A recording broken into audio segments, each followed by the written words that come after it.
The large market town of Northampton nowadays experiences problems once only associated with a big city. That includes attacks involving noxious liquids.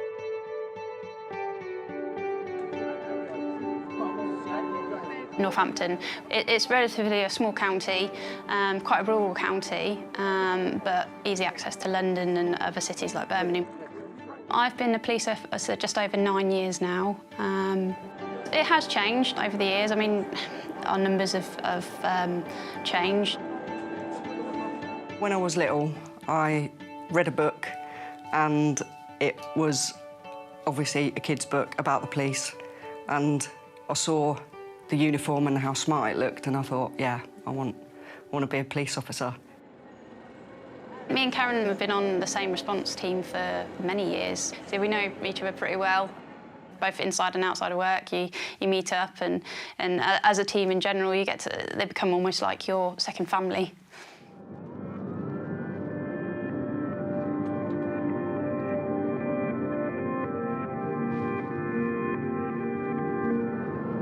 Things have changed quite a lot. We go to a lot more violent assaults. When I first joined, if you heard over the air that there'd been somebody that had possibly been stabbed, it was like kind of a shock. But now, it's quite a regular occurrence, which is awful and it's a shame, but it's happening.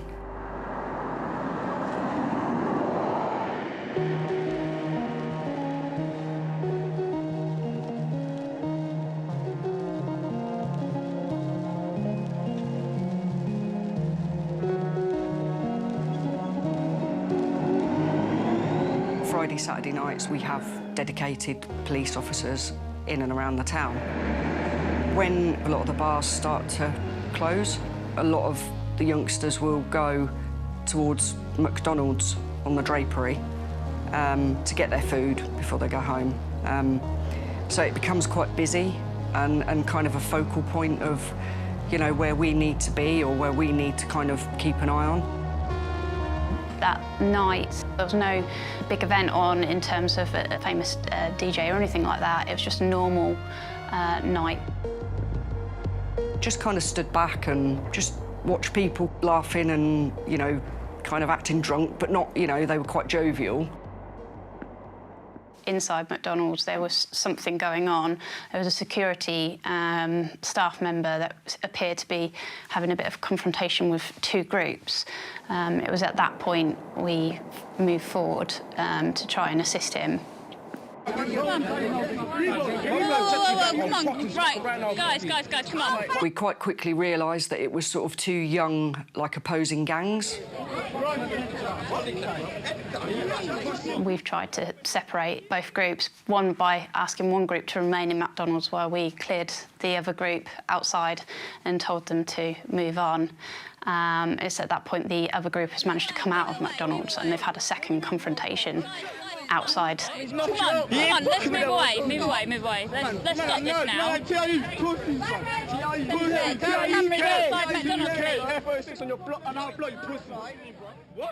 They started to move away a little bit and we were sort of left in the middle.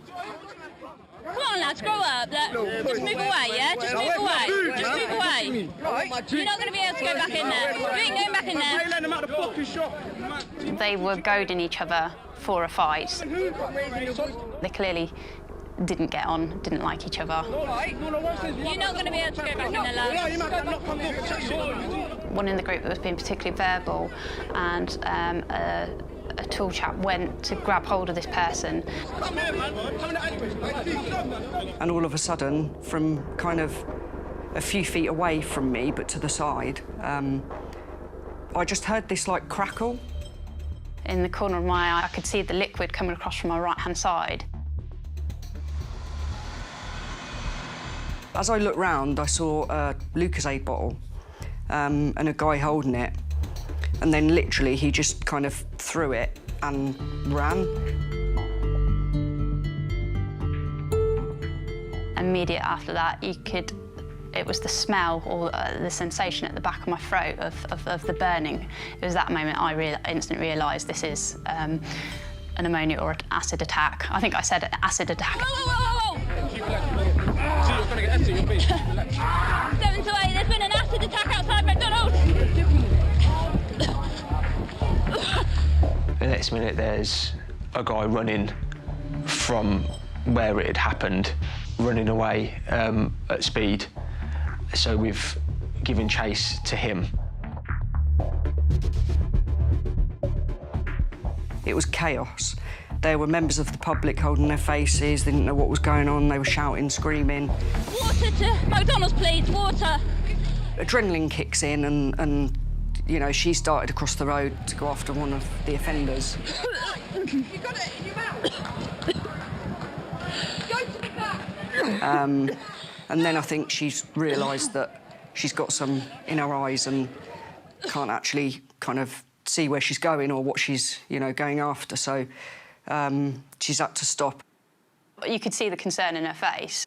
I didn't realise it at the time, but I did have my hand sort of wiping what was on my face off. I'm not going to lie, and I genuinely thought the worst. I thought I was going to pull her hands away and, yeah, it was not going to be a nice sight. You have the horror stories, don't you, of acid attacks, and where you've seen pictures of people where they've had their skin melted and what have you. So the look of panic on her face was she assumed that's what was happening to me at that point. Vicky washed her face and we were able to kind of help other people. Sweetheart, you all right? You all right? Look up, look up. Look up for me. Have you got acid in your eyes? Right, look up. I'll put water in your eyes. It was amazing how quick everybody got there. You're right. Burning at all? Yeah, just across there and on my lip. It's, again, an example of how everybody comes together when it's needed. Hi, guys. Being a police officer, you need people, you need your colleagues. We've caught them through the alleyway after, I guess, what felt like an eternity and stopped all of them. I think there was 4 or 5 at that time. And it transpired none of them were directly involved in the throwing of the acid. They were more the target. And one of the chaps we stopped had been directly affected by the acid to the face, and he did need urgent medical help. I spotted where the bottle landed, and it was important to make sure that bottle didn't get picked up again, because there was quite a lot of liquid left in it. Ammonia. Yeah, ammonia. I can smell it in the air as well. I've got the bottle now over by the van. Fantastic. A bottle was recovered, and the bottle sort of melting from the inside out, which obviously isn't, well, it's worrying more than anything, because you're thinking, well, what is that on the inside? And it smelled very, very strongly of ammonia.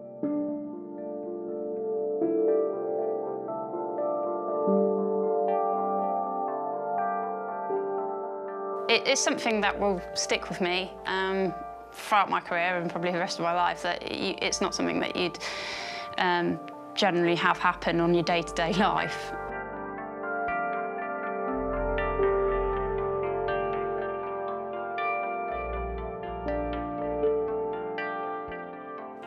It's indiscriminate.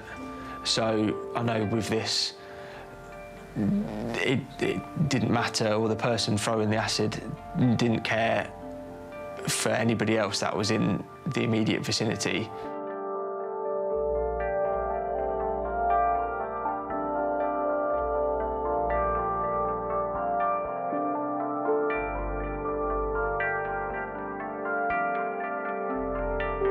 The intention is still there to cause somebody significant harm, and that should be reflected. If somebody's willing to do that to people they don't even know, I don't know where that stops in someone's mind. To think that's acceptable is, yeah, it's beyond me.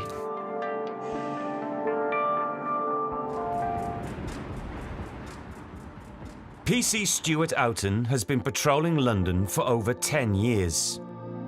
With Waltham Forest comes every sort of crime that you can find across London. If it happens in London, it will happen at some point in Waltham Forest.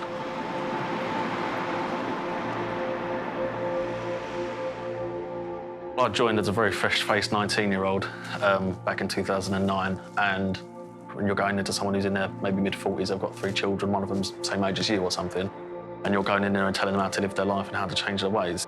It's an extremely steep learning curve. It's definitely changed me, and it's probably changed me permanently.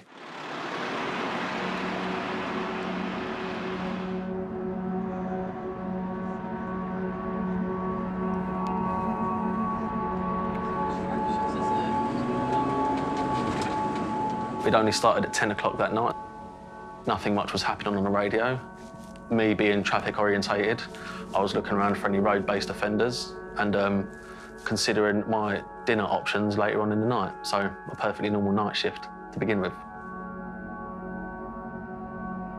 Approaching midnight, this van was 17 years old. It was a 52 plate. And this is down Leighton High Road where there's no warehouses, no industry. No one needs a white van at that time of the night. So it immediately raises suspicion. Run it through PNC. And it just flashed up as no insurance. So I put on my blue lights and my two-tone, signalled this vehicle to stop.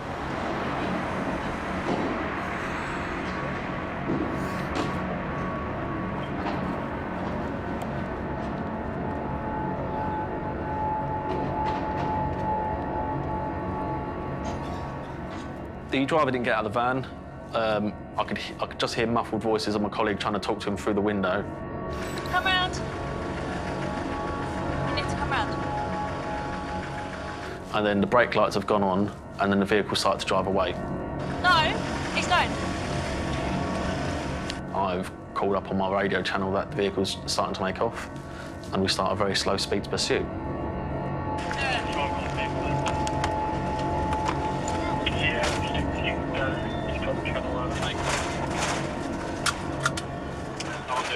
We didn't get no more than 25 miles an hour.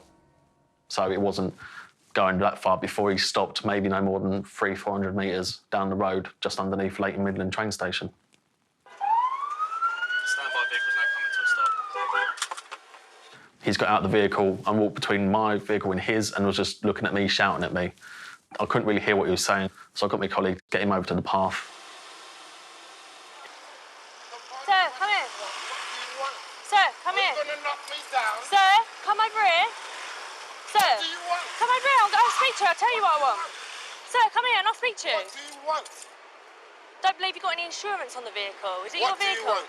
I don't think you got any insurance on your vehicle. I got out of my van. He was already walking back towards his van door. Have you got...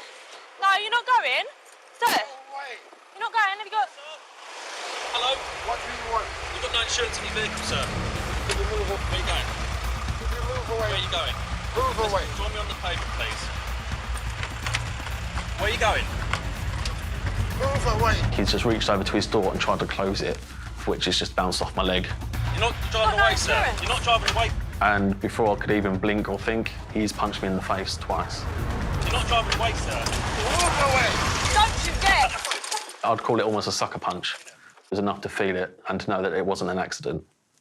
I then start to arrest him for assault on police. I tell my colleague standing just off to my left to call for more units.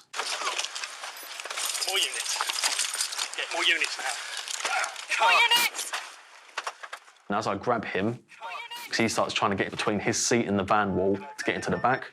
And I grab him with both hands, so my radio falls to the floor, and me and him start having a bit of a scrap inside the driver's area of his van.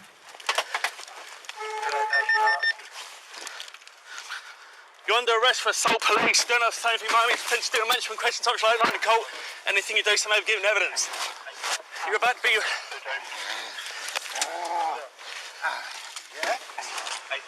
about to be...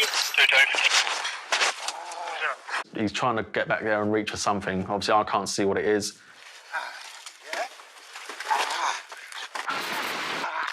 Stop fighting, stop resisting.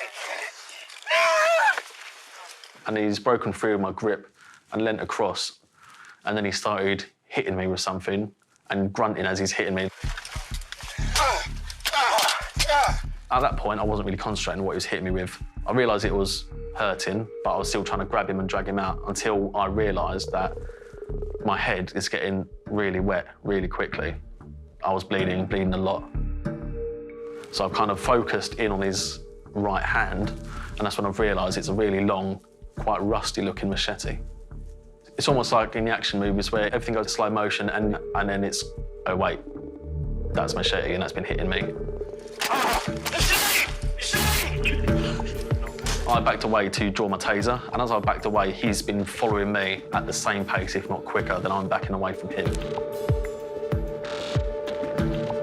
And he's still swinging, slicing, chopping. He's going for me, and at that moment, if I don't stop him, he'll kill me.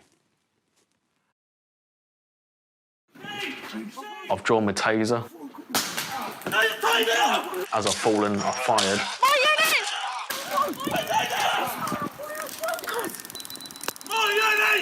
And he falls down next to me.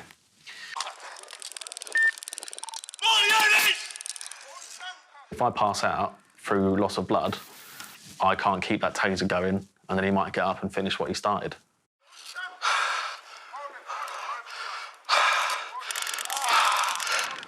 So it's down to me to keep the button pressed, to keep the electricity going, to keep him on the floor until my colleagues turn up.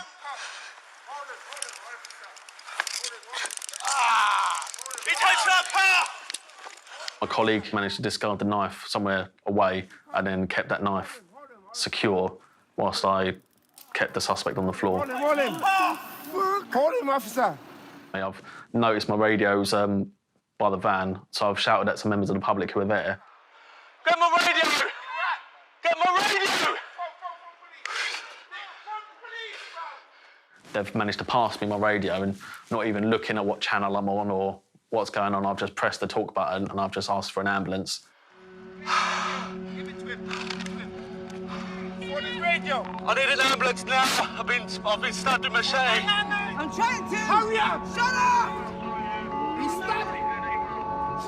Officer, you need help. But it's when I'm looking on the floor and I'm almost watching a steady stream, almost like an open tap, pouring off my own head. That's when I realise that I am in a fair amount of trouble. And the blood's pouring down my face and all I can smell is the iron content in my own blood. And that's kind of, that smell, I remember because that's when I kind of realised that I am in a fair amount of bother and I kind of need to get some help. Because I've done as much as I can, I need some assistance now. You need help? We had a couple of members of the public came over to me and they were doing their best to try to stem the flow of blood from me, that they're going to step in and help those who protect there and they're going to protect the protectors, so to speak. You're bleeding, bro. That electricity arcing through him and then I can hear the sirens and my colleagues turning up.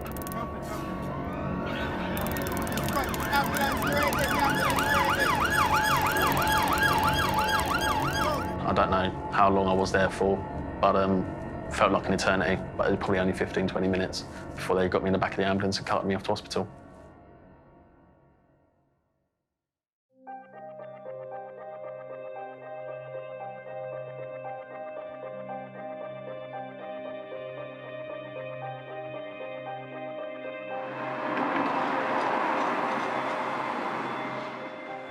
Once on the back of the head, just above the scalp, twice along the hairline, one on the forehead, one above my left ear and one above my right ear. The one above the left ear managed to fracture the skull and sever an artery. And then as I've been drawing taser, I believe that's when he's got me several times on my hand and arm, fracturing fingers and severing a couple of tendons that control the fingers.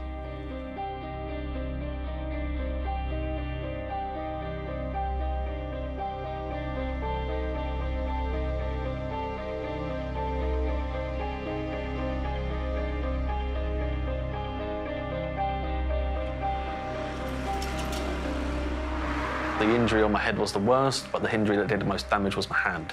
There's a solid 8 weeks where I couldn't close my right hand. If I tried to, I'd have snapped a tendon and I'd have gone back to square one. And then once I could even make a fist, then I've got nearly 8, 12 weeks of muscle wastage in an arm where I've not been able to do anything and I've had to rebuild the muscle and even almost retrain the fingers to make the same movements as what they did beforehand. It's a very slow process.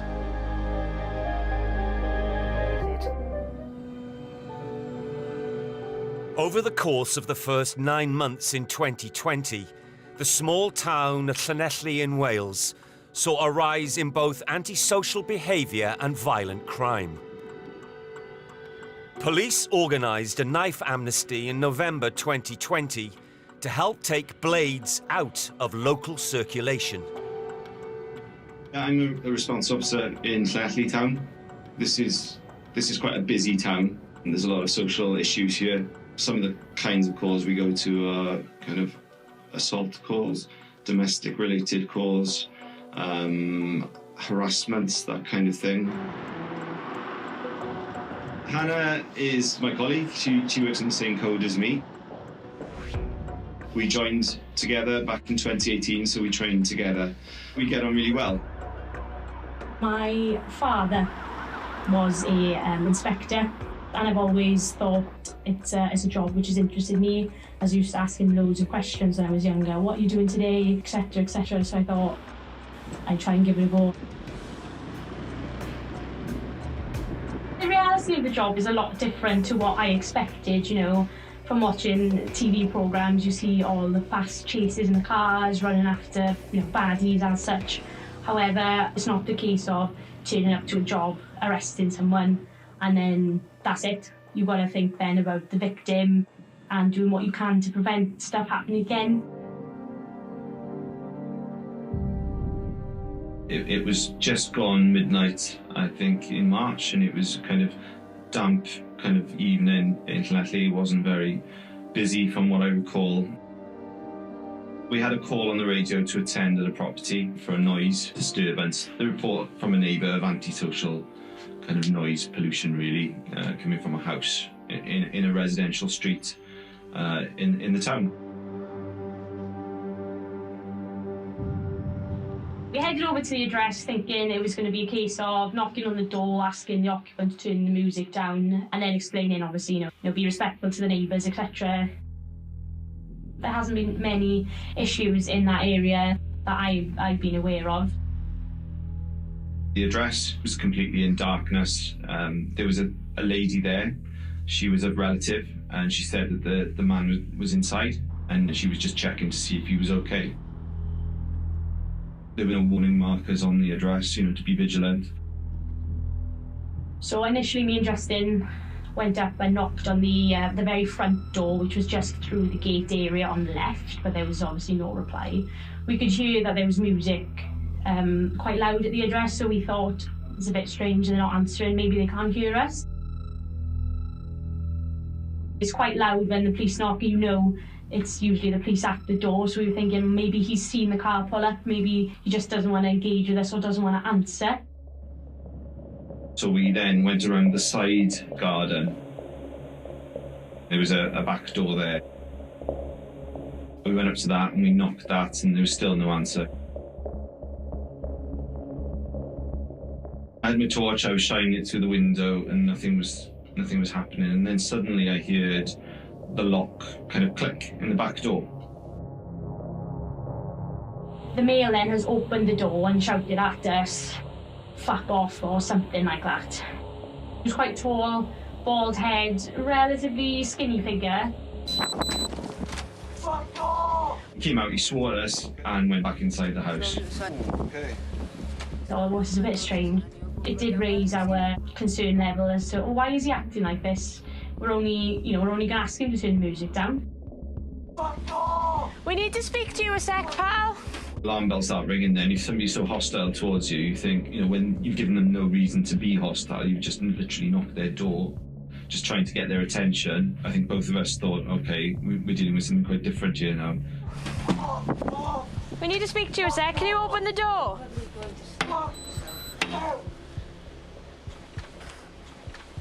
We can help you, mate.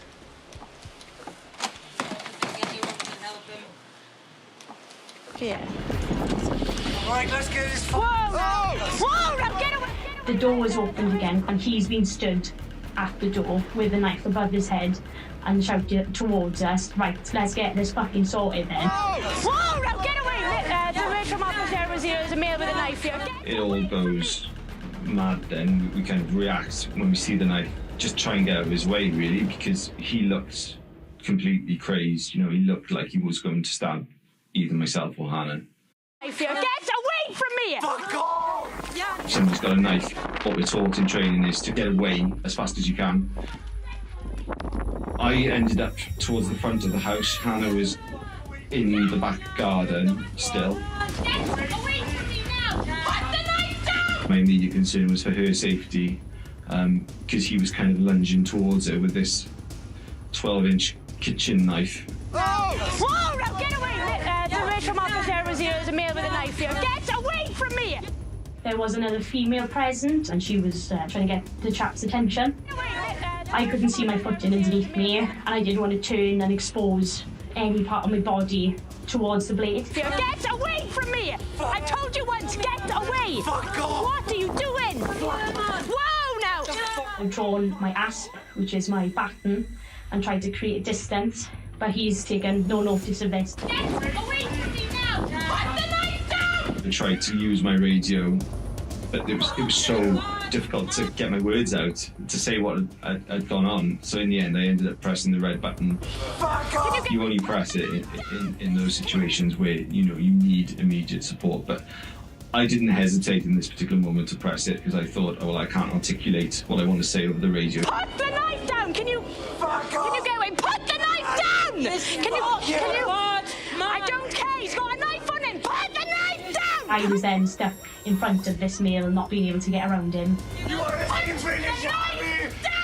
It was dark. I didn't know if I stood back, what I was going to step on. Hannah, get back. Okay, we'll leave. We'll leave. I somehow managed to back step out through the gate. Do you want to see him? Get away! Get away! I took a shot with a parva and I actually managed to get him in the face. Hannah, get back.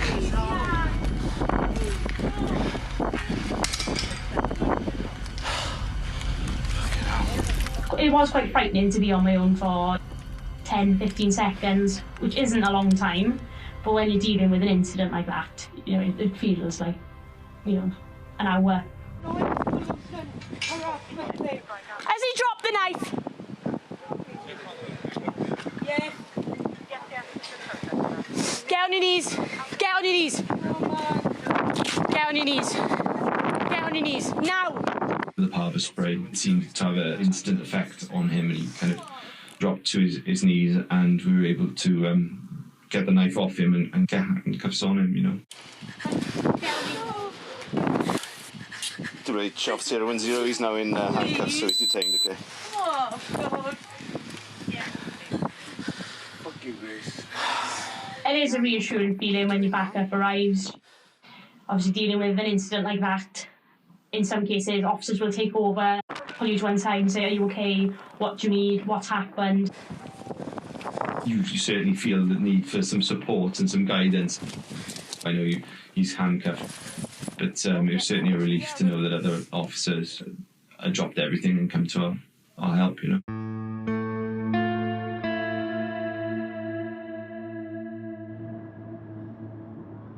The morning after, when I had a phone call from the superintendent asking if I was okay, I think that was the awakening then for me to think, oh, that was a really serious incident.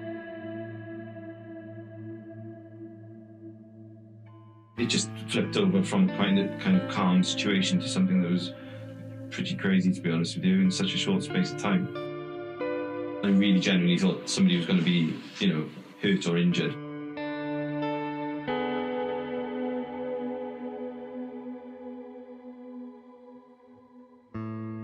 He's had some punishment for it, but I don't know if it's enough punishment to warrant kind of him not doing it again. I wonder if a member of the public was me and it had happened to them, would it have been the same outcome?